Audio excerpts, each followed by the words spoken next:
Tonight, as Ghana raises its alertness to detecting and dealing with any outbreak of the deadly coronavirus following the release of $100 million by the president. We'll hear from the minority in parliament who are tonight demanding details about where and how the money will be used. It is not a matter of announcement. It's a matter of making the money available to be dispersed or to be assessed. Where the money is coming from, if you like, it must even come through parliament so that we all access in approving it to be able to deal with COVID-19. We assess the visible changes happening in parliament today to deal with the threat.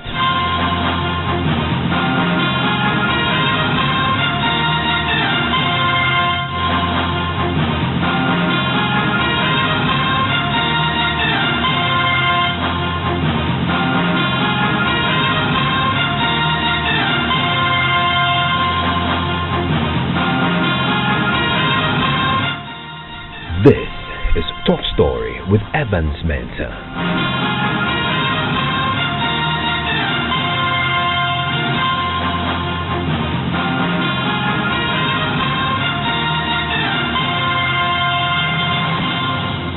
And Top Story is always brought to you by Bond Savings and Loans. Your success, our passion, also brought to you by Gasem Cement, the nation builder, and Vodafone. The future is exciting. Ready. The global death toll from the coronavirus pandemic tonight stands at 4,600 people and counting. Last night, the President Akufo-Addo announced the release of $100 million to tackle a potential outbreak and avert it completely, if possible.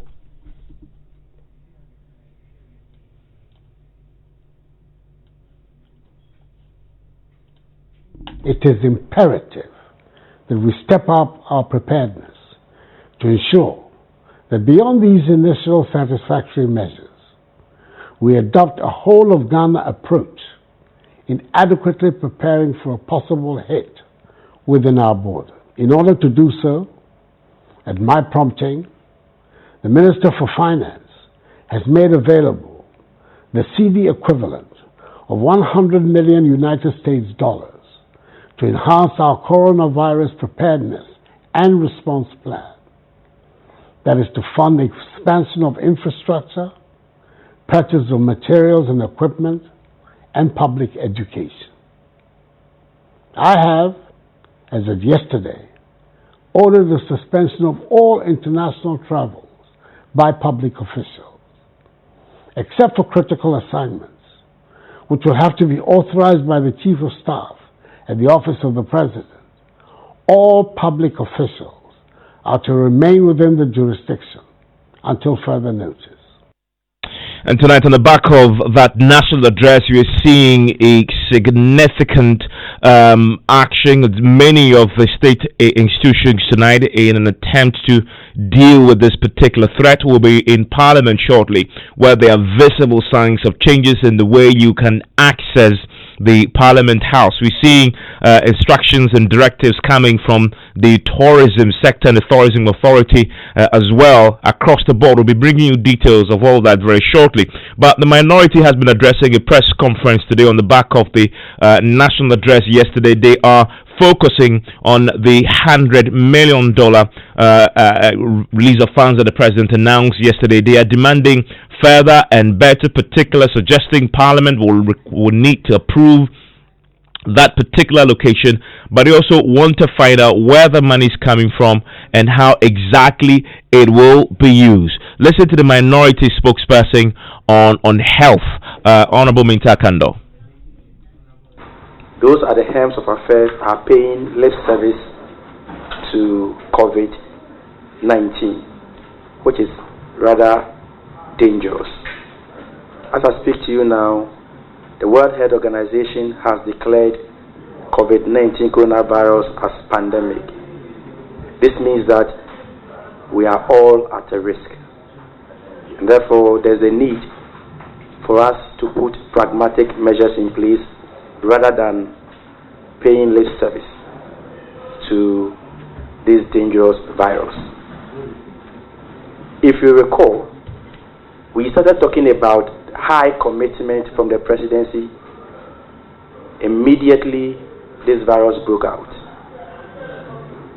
We also started speaking about investing in combating this virus at the initial stages. Now, just last night, the president announced $100 million as part of, as money to deepen the preparedness of the country to combat COVID-19.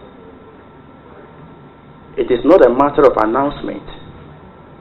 It's a matter of making the money available to be disbursed or to be assessed. Initially, the minister appeared before the House, that's the minister responsible for health, appeared before the House, and then also announced 2.5 million when they actually needed 35 million Ghana cedis. We couldn't get the 2.5 million. We couldn't get the 35 million Ghana cedis. And now the president has announced $100 million. We must know where the money is coming from. If you like, it must even come through Parliament so that we all assist in approving it to be able to deal with COVID-19. And we must also know what specifically we are going to use this 100 million Ghana cedis for, dollars for. We don't want a situation where they will come and tell us even the ambulances that have been bought already is going to be part, of this $100 million. And so we must be very, very clear.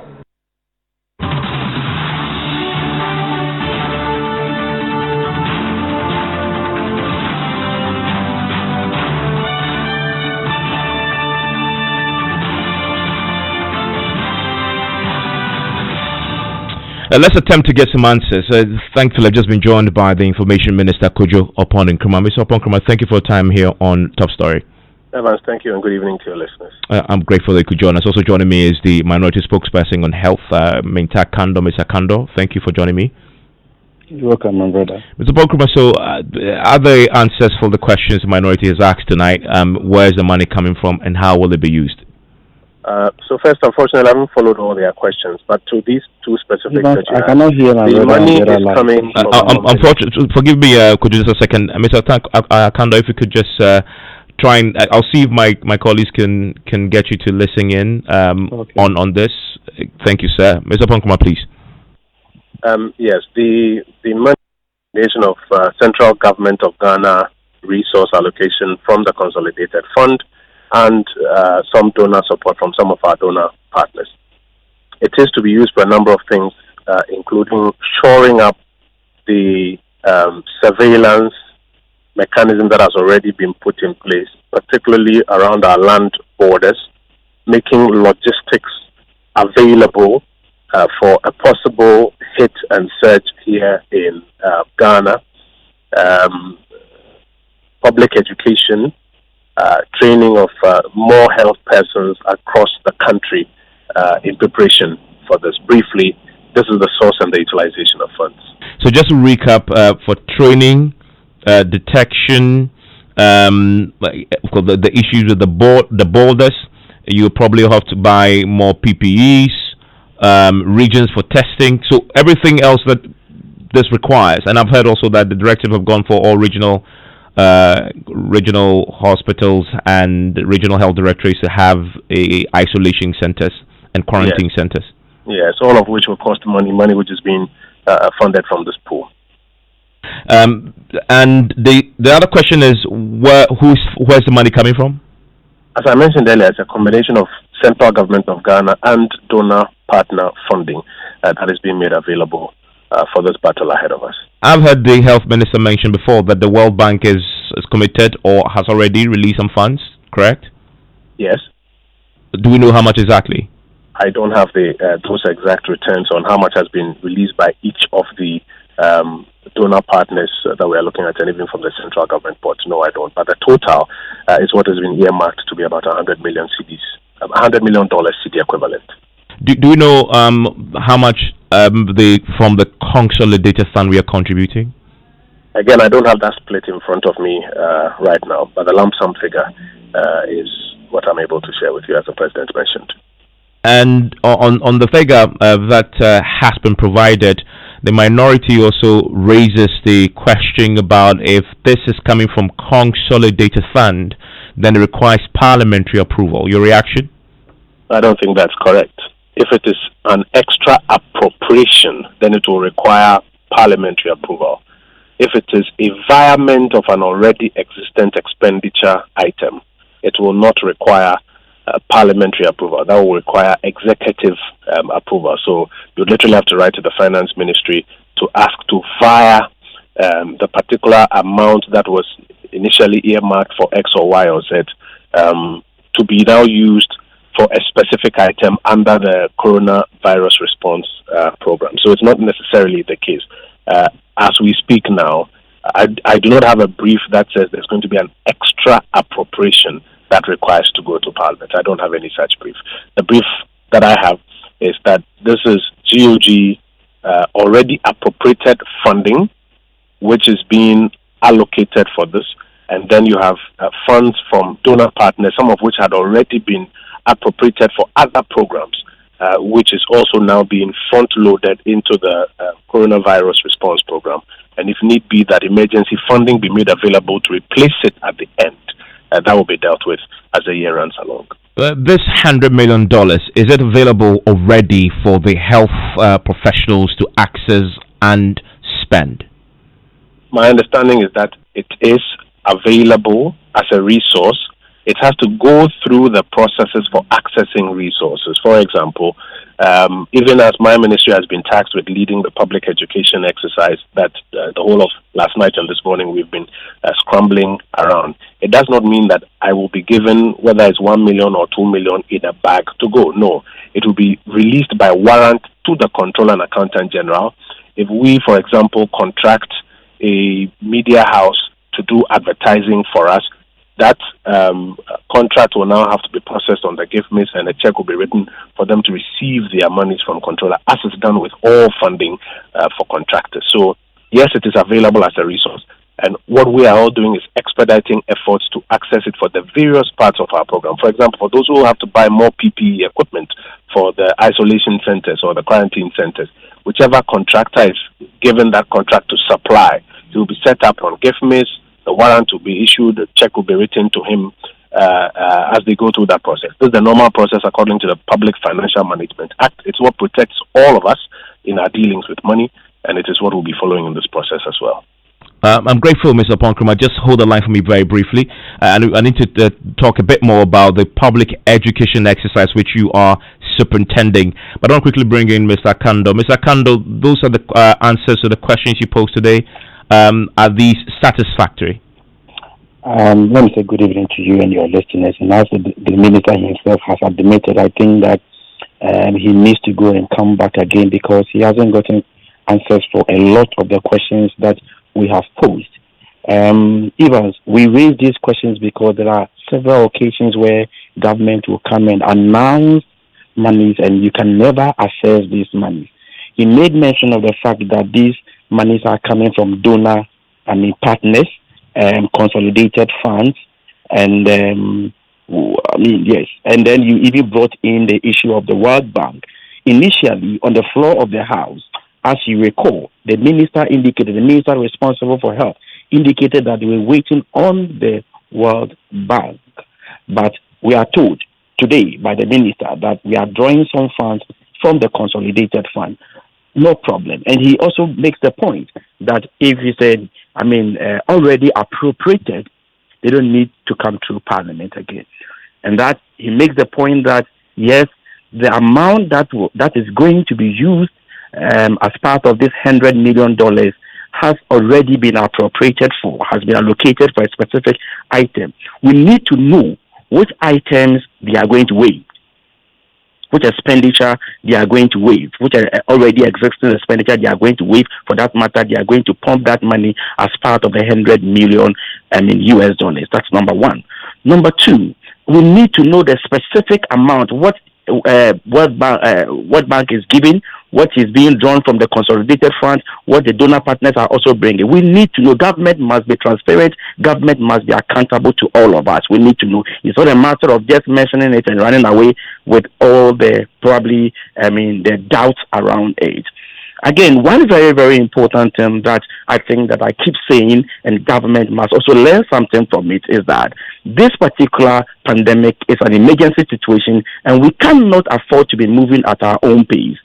Evans, it's surprising that as at the time, last night, as at the time the president himself was addressing the country, not a single jingle had even been given to a single media house to play in order to create the awareness. And this particular virus has been with us for the past more than 2 months. You mean has been with the world, the rest of the world? I mean, not Ghana. You don't mean Ghana. Of course, may God forbid, but it's a global village. We are all in a global village. And so, it's been in the world for more than 2 months. And the World Health Organization has assessed our preparedness, and they have scored us 0 as far as some of the thematic areas are concerned. And even a common jingle to be played on radio stations and TV stations has taken us so long a time. But isn't that the justification for an expedited release of the funds? Without the processes that you are prescribing should happen, parliamentary approval, because Mr. Ponkrama just indicated they need the funds to start the process of doing the jingles and playing them. Don't get me wrong. The fact that we need the process to pass through Parliament doesn't mean that we are going to delay the process. Parliament, we are masters of our own rules. If there's a need to even work on it in 24 hours, we will do that. So it doesn't mean that once it's going to pass through Parliament, we are going to delay the processes. That is not it. You understand? But it looks as if what the president spoke on and the information the president has is quite different from what is happening on the ground. And I'll give you typical examples. If you come to the Western North region, we share a boundary with La Côte d'Ivoire, and La Côte d'Ivoire has recorded a case. Even if you go to areas like Akatiso, Africa, Bunsunkwanta, in my constituency, we share a boundary with La Côte d'Ivoire. As the president was speaking about that, on our various borders, we have quarantine centers and what have you. Absolutely nothing of that nature exists, especially at Oseko Krum. And I have spoken to some colleagues at Aflao, some MPs who come from that particular region.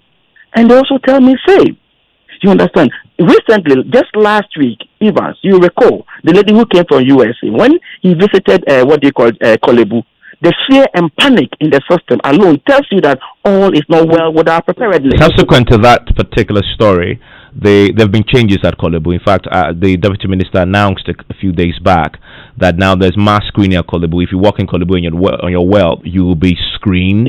If you meet the case definition, they will put you aside, they will test you for it, and then the processes will go on. Don't you concede though that this is a new threat that even US is battling to deal with?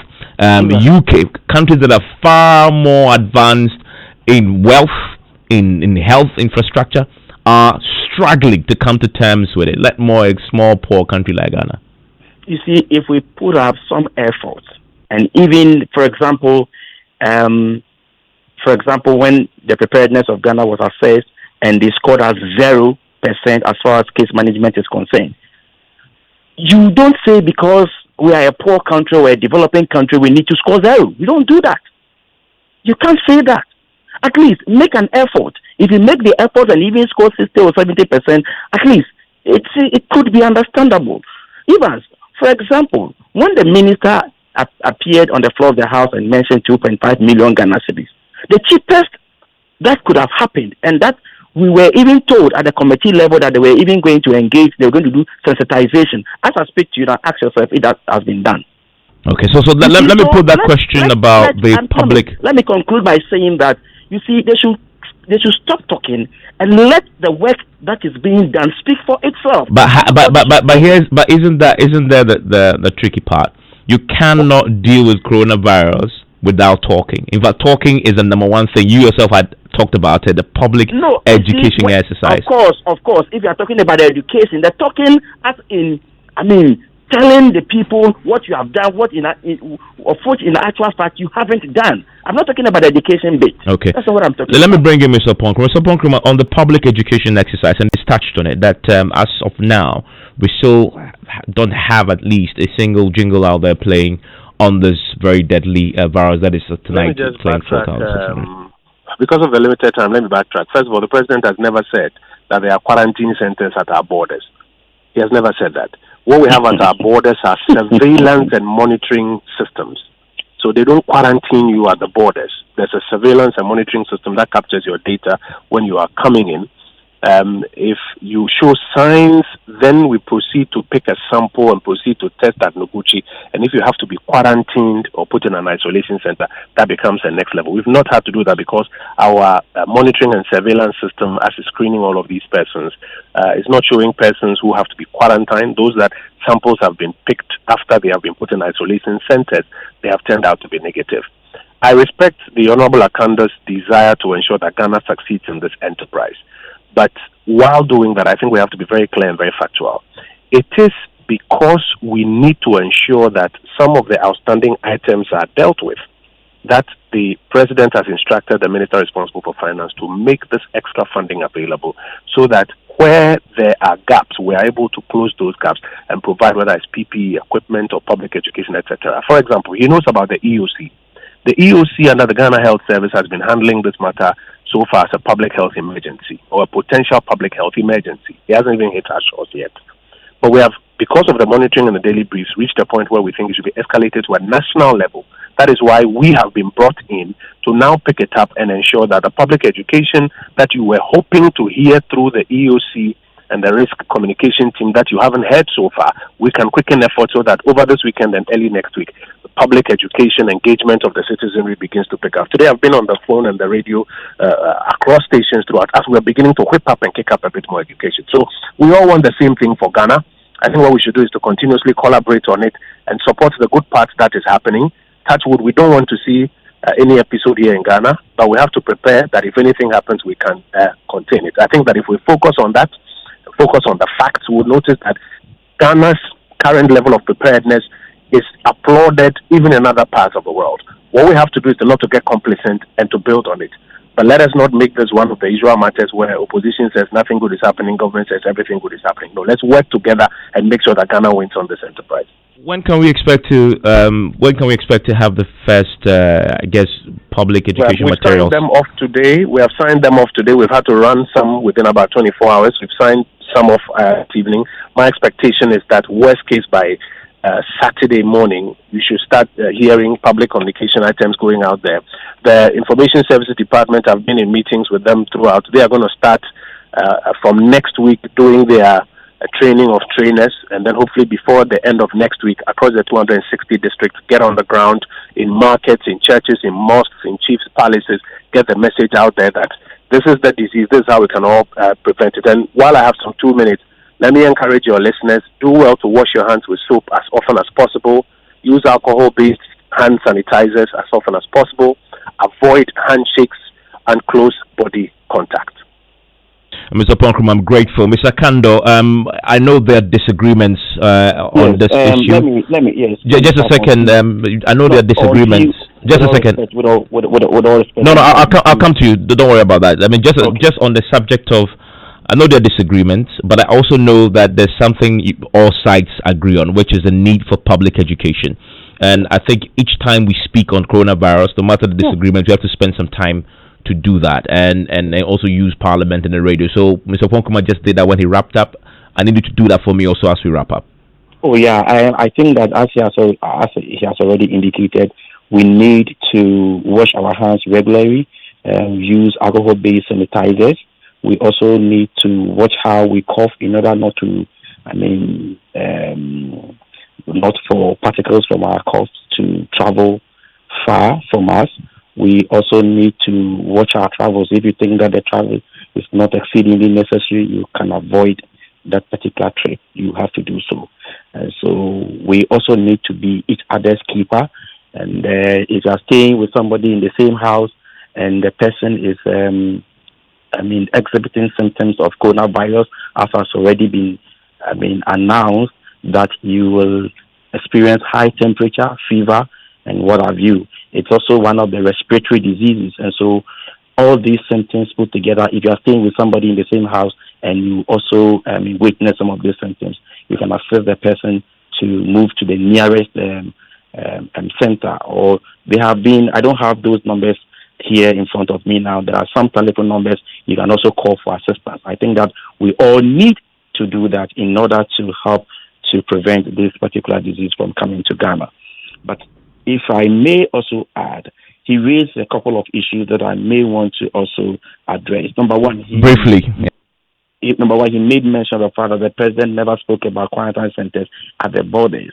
He may want to go back and listen to the president's voice again.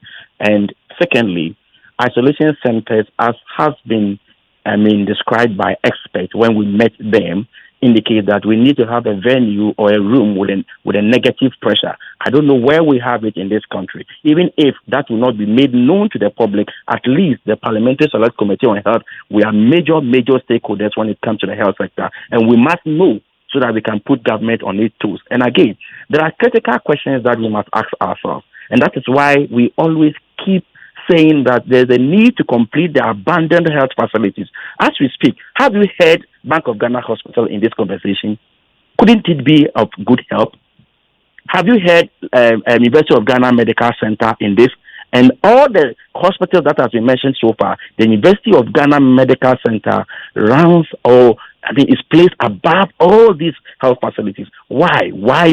Simply because we haven't been able to, as it were, operationalize this particular facility so that we can have a full benefit of it as a country. Okay. I'm grateful, Mr. Mensah Akando. He speaks for the minority on matters relating to health. In Parliament, where, of course, both gentlemen just heard the Information Minister, who's also MP for Ufansa Yorubi of work, today the Speaker of Parliament has announced a raft of new measures to, in their own attempt to deal with this threat that hasn't hit our shores yet. It includes the installation of temperature monitors in Parliament, so that everybody walking in will have to be screened first through that. There's more happening across the country as far as that is concerned. The University of Cape Coast has banned, for example, all international conferences on the campus as part of measures to tackle any threat of the virus also. Well, we have more on this on News Night. Stay with us. Comes up in a minute.